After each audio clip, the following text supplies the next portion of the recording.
ये पूर्वजों के हैं। आप पूर्वजों का नाम लेकर अपने पितरों का स्मरण कर कर तुम्हारी मर्जी पड़े वो खरीदो, तुम्हारी मर्जी पड़े वो लाओ, पर सबसे पहले उन पूर्वजों को सम्मान पूर्वक वो वस्तु समर्पित कर दो कि आपकी है, आपको संभालना है, आपने दी है, आपके द्वारा आई है। पूर्वज खुश होंगे। तुम्हें बढ़ता हुआ देखकर तो पितर खुद आशीर्वाद देते हैं। कौन माँ होगी जो अपने बच्चे को बद्दुआ देगी? कौन पिता होगा जो अपने बच्चों को बद्दुआ देगा?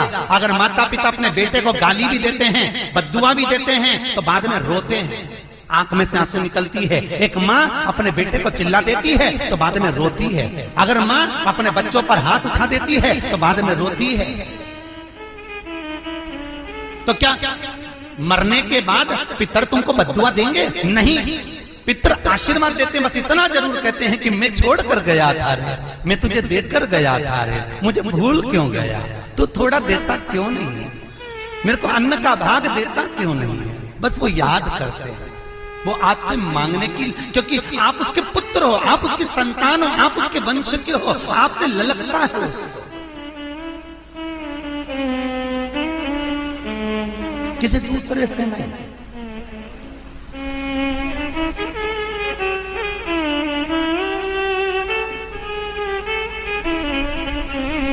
प्रेम दीजिए।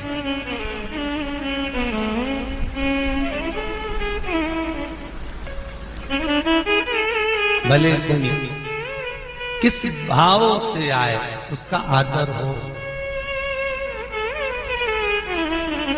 उसका सम्मान। कई लोगों का प्रश्न होता है, गुरुजी हम 4 भाइयों का परिवार है, पर पितृ दोष मुझ पर ही क्यों आ रहा है? मैं ही क्यों तकलीफ भोग रहा हूं? मेरे को ही क्यों कष्ट आ रहा है? मेरे ही क्यों पांव दुख रहे हैं? मेरे घर में क्यों ऐसी परेशानी आती है? सबकी सब तो सुखी है। ध्यान रखना, पितरों का जिससे लगाव होता है और जिसको पितरों ने दिया होता है, पूर्वजों ने दिया होता है, भगवान ने दिया होता है, लालसा उसी से होती है। भीख मांगने वाला, भिक्षा मांगने वाला भिखारी भी होता है, भिक्षुक भी होता है। तो गाड़ी देख लेता है कि 4 व्हीलर गाड़ी से आया है तो सेठ जी 10 रुपया देगा। कोई पैदल जाता है तो भिखारी भी सोचता है बेचारा क्या देगा, उसके पास तो खुद नहीं, पाँव में चप्पल नहीं पहना है, फिर भी हाथ फैला देता है कि दे दे तो ठीक है, नहीं तो कोई गाड़ी वाला तो देगा ना मुझको। उसी तरह घर के पूर्वज, घर के जो आहूत होते हैं, घर के जो पितर होते हैं, घर के जो वासुक होते हैं, घर के जो पूर्वज होते हैं, आशा उसी से लगते हैं जो दे सकता है। जिसके पास है ही नहीं उससे क्या आशा रखेंगे? जिसके पास कुछ है ही नहीं उससे आशा रखना क्या है?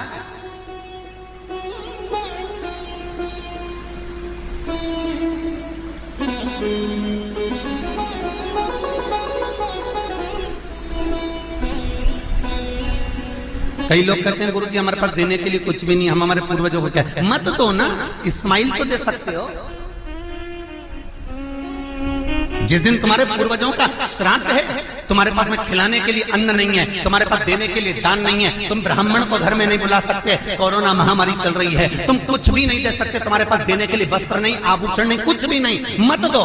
निवेदन है बस चेहरे पर प्रसन्नता रखकर, एक निवेदन है कि चेहरे पर प्रसन्नता रखकर उस दिन अपने पूर्वजों को याद जरूर करना और कह देना कि आप ही का दिया हुआ है जो हम खा रहे हैं, हम पर करुणा करना। हमारे पास कुछ भी नहीं है, डब्बे में से गुड़ या शक्कर निकालकर गैस को लाइटर से जलाकर उसकी अग्नि में छोड़ देना, पर 2 दाने शक्कर के छोड़ना जरूर, जिससे वो जीवात्मा दरवाजे पर आकर भूखी ना जाए, उसके मुख में कुछ तो चला जाए और वो जीवात्मा तुम्हें आशीर्वाद दे जाए। तुम्हारे पास कुछ ना हो तो इतना तो दे सकते हो साहब, इस्माइल तो दे सकते हो, प्रसन्नता तो दे सकते हो, मीठी वाणी तो दे सकते हो, अपने पूर्वजों को याद तो कर सकते हो, अपने इष्ट को याद तो कर सकते हो, जिसने दिया है उसका गुणगान तो गा सकते हो।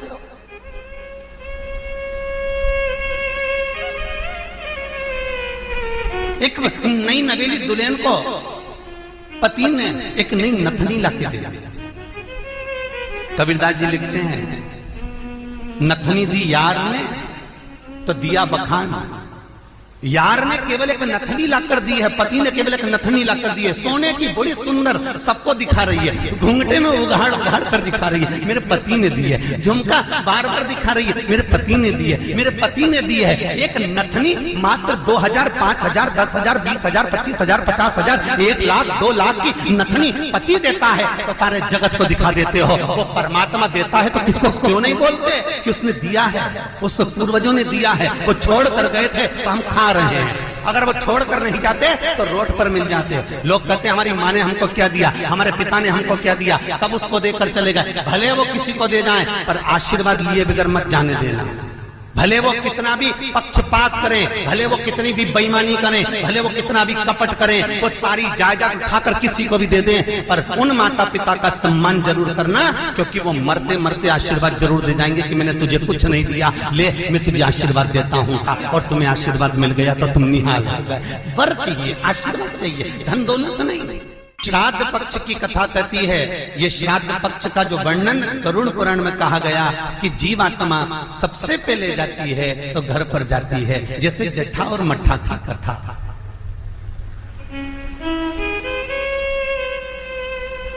दो भाई हैं, जट्ठा और मट्ठा, दोनों साथ में रहते थे, पर इनकी जो धर्म पत्नियां थीं आपस में कुछ भेदभाव हो गया, दोनों अलग अलग हो गए। जट्ठा बहुत धनपति था, मट्ठा थोड़ा सा गरीब था, दोनों अलग अलग रहे।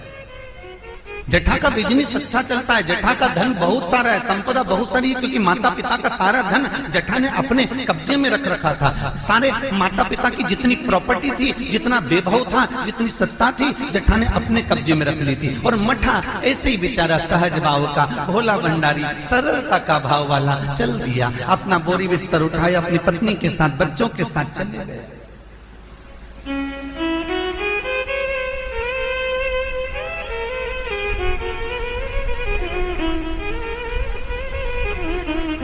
सोलह दिन श्राद्ध किया गया। एक दिन जट्ठा की पत्नी बोली, सुनो, इतना सारा गाड़ी बंगला जमीन जायदाद ढेर सारी है, 200 एकड़ जमीन, 200 बीघा जमीन है, 4 ट्रैक्टर हैं, गाड़ी बंगला ढेर सारा है, खूब वैभव बना हुआ है, पर अपन अपने घर में सेठ बनकर रहते हैं, पर दुनिया को क्या मालूम कि अपने पास कितनी दौलत है, कितनी जायदाद है, अपने परिवार वालों को, रिश्तेदारों को, किसको क्या मालूम कि अपने पास में कितनी सत्ता, अपन कितने राशि ठाठ में रहते हैं। तो पति बोला क्या करना है, पत्नी बोली एक काम करो, तुम्हारे जो पिताजी मर गए थे उनका श्राद्ध आ रहा है,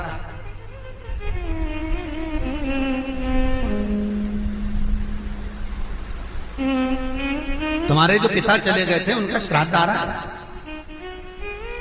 एक काम करो, अपन अपने पिताजी का श्राद्ध रख देते, और श्राद्ध रखेंगे तो मेरे मायके वालों को और आपके पूरे परिवार वालों को, जो आपके रिश्तेदार मित्र हैं, दोस्त हैं, और मेरे मायके वाले, मेरी सहेलियां, मेरी बेस्ट फ्रेंड, सबको बुला ला, और उनको बड़े प्रेम से अपन भोजन करा देंगे। इतने में जट्ठा बोला कि भोजन बना तो खिला तो देंगे, पर भोजन बनाएगा कौन, इतना सारा फैलारा हो जाएगा, उठाएगा कौन। इतने में तुरंत जट्ठा की पत्नी बोली, वो देवर और देवरानी क्या करेंगे, बाप तो उनका भी था, पिता तो उनका भी था, वो आए देवरानी, और देवरानी आकर भोजन बनाए और देवर आकर बर्तन मांजे। चलो निमंत्रण सबको देने जा रहे हैं तो उनके घर भी चल जाए। आवाज लगाई, मट्ठा, अरे ओ मट्ठा। मट्ठा ने दरवाजा खोला, छोटा सा झोपड़ा, गोबर से लिपा हुआ घर। मट्ठा हाथ जोड़कर बोला, बड़ा भाई आया है, बैठो भैया। हम बैठने नहीं आए तेरे घर में, कल पिताजी का श्राद्ध है, तेरे को बर्तन मांजने आना है, दुल्हन को भोजन बनाने आना है। श्राद्ध पक्ष में हमने ब्राह्मणी ढूंढी थी, बामनी भोजन बनाने वाली मिल नहीं रही है, सब लगी हुई है इधर उधर, देवरानी को ले आना। भाभी हम आ तो जाएंगे, पर निवेदन इतना सा है कि पिताजी का श्राद्ध है, तो मन कर रहा है कि हम थोड़ी सी धूप छोड़ दें, इसके बाद आ जाएंगे। इतने में तुरंत भाभी बोली, सुन ले मट्ठा, आना हो तो सुबह जल्दी आना, क्योंकि रखे हुए बर्तन कौन मांजेगा, भोजन कौन बनाएगा। इतनी देरी से आना है तो केवल क्या खाने आ रहे हो? आने की जरूरत नहीं है, तुम दोनों की जरूरत नहीं है मेरे को, मत आना तुम, छोड़ दिया। जेठा गया, अपने ससुराल वालों को बुला लिया, मायके वालों को बुला लिया, सबको बुलाया। पितृलोक से जिसकी तिथि होती है, पितरों के भगवान जिनका नाम है आर्यमा स्वामी, कौवे पर बैठकर जिसकी तिथि होती है, उस तिथि के जीव को कौवे पर बिठाकर आर्यमा स्वामी लेकर आते हैं, और जिसकी यहाँ श्राद्ध होती है उसकी छत पर कौवा छोड़ते छोड़ते जाते हैं। इसलिए हिंदू धर्म में श्राद्ध में कौवे का बड़ा महत्व होता है, क्योंकि पितरों के देवता आर्यमा स्वामी कौवे पर बैठते हैं, और उसी कौवे पर हमारे घर के जीवों को लेकर आते हैं। और सबसे पहले वो जीव कहां जाता है श्राद्ध पक्ष में? बहुत ध्यान से सुनना गरुड़ पुराण का ये चरित्र। सबसे पहले वो जीव कहां जाता है? जो घर का सबसे पुराना घर होता है, जहां पर घर का बड़ा बेटा रहता हो, जहां पर घर का पुराना मकान हो, पुराना घर हो, वहां वो जीव जाता है। 3 वृक्ष पितरों के तुल्य हैं। पहला पीपल, दूसरा बट वृक्ष, तीसरा बेलपत्र का वृक्ष। बेलपत्र का वृक्ष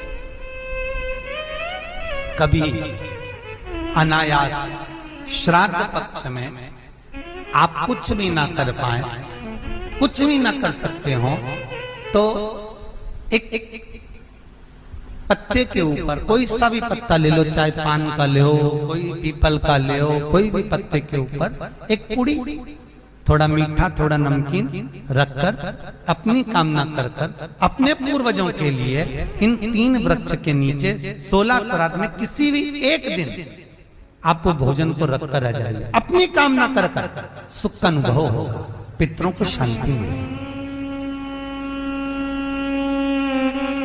एक जट्ठा और मट्ठा की कथा हमने पहले कही है, वो भी हमारे पेज पे डली हुई है, आप उस पे से निकाल कर सुनना।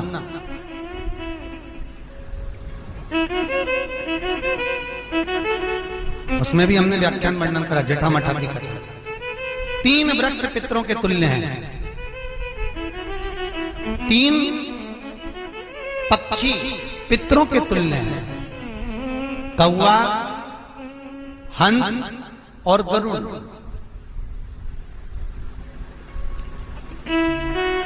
एक कौवा और एक श्वान कुत्ता, ये 2 ऐसे होते हैं जिनको 20 मिनट पहले, आधे घंटे पहले, 1 दिन पहले, 24 घंटे पहले, 48 घंटे पहले क्या होने वाला होता है, कौवे को और श्वान को भान हो जाता है। क्यों? क्योंकि ये यमलोक में जहां यमराज निवास करते हैं, श्वान और कौवा उस स्थान का भाग ग्रहण करते हैं, और इनको ये ज्ञान पूर्व से यमराज से प्राप्त होता रहता है, पूर्वान होता प्राप्त होता रहता है। एक कौवा एक श्वान, कोई घटना घटने वाली होती है तो कुत्ता रोने लगता है, कोई घटना घटने वाली होती है तो कौवा आकर बैठ जाता है, कोई आ रहा है तो कौवा आएगा, कोई भाव सूचक है तो कौवा आकर बैठेगा। दरवाजे पर कैसे, उसका भी भान है, अटारी पर कौवा कहां बैठा है, दरवाजे पर कौवा कहां बैठा है, किस स्थान पर कौवा विराजमान है, उसका भी भाव हमारे शास्त्र में वर्णन है।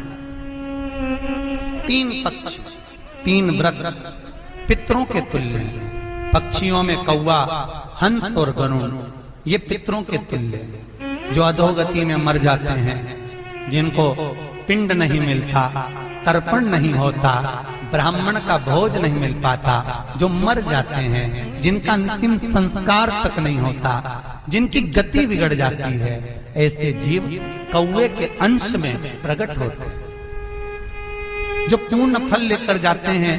पितृलोक में जगह नहीं होती, बैकुंठ में जगह नहीं होती, कहीं अगर जगह नहीं है देवलोक में तो इनको कौवे के अंश में, गरुड़ के अंश में या हंस के अंश में डाल दिया जाता है। महाराज फिर अगला वर्णन किया, 3 पशु, कुत्ता, गाय और हाथी, ये पितरों के तुल्य होते हैं। शिव महापुराण की कथा कहती है अगर श्राद्ध पक्ष में गया नहीं जा सकते तो गाय के मुख में गयासुर ने वर दिया था कि गाय के मुख में अगर कोई गया नहीं आ पाएगा तो गयासुर 16 दिन गाय के मुख में निवास करेगा। और गाय के मुख में श्राद्ध के समय पर अगर कोई रोटी देगा, श्राद्ध के समय पर जो भाग देगा उसको गया जी में पिंड करने का पुण्य फल प्राप्त होगा। ये गयासुर का वर गौ माता के लिए था। तो गाय के मुख में 16 दिन तक गया क्षेत्र का पिंड का भाग प्राप्त होगा। कुत्ता, गाय और हाथी। स्वान को रोटी क्यों देते हैं? क्योंकि स्वान पितरों को अपना भाग प्रदान कर देता है। स्वान रखता नहीं है, चुका देता। फिर 3 जलचर हैं महाराज जो पितरों के तुल्य हैं, मछली, कछुआ और नाग। पिंड जो बनाया जाता है वो पानी में दिया जाता है। मछली जिसको पाती है वो पितरों को प्राप्त होता है।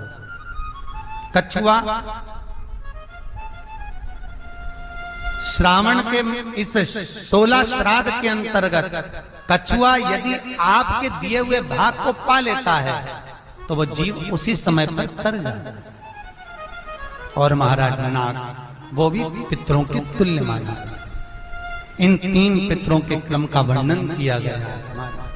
भगवान शिव ओगड़दानी बट का वृक्ष के रूप में ब्रह्मा को बना देते हैं और शंकर बटकेश्वर महादेव के रूप में विराजमान हो जाते हैं। ऐसा सुंदर प्रसंग शिव महापुराण में वर्णन किया।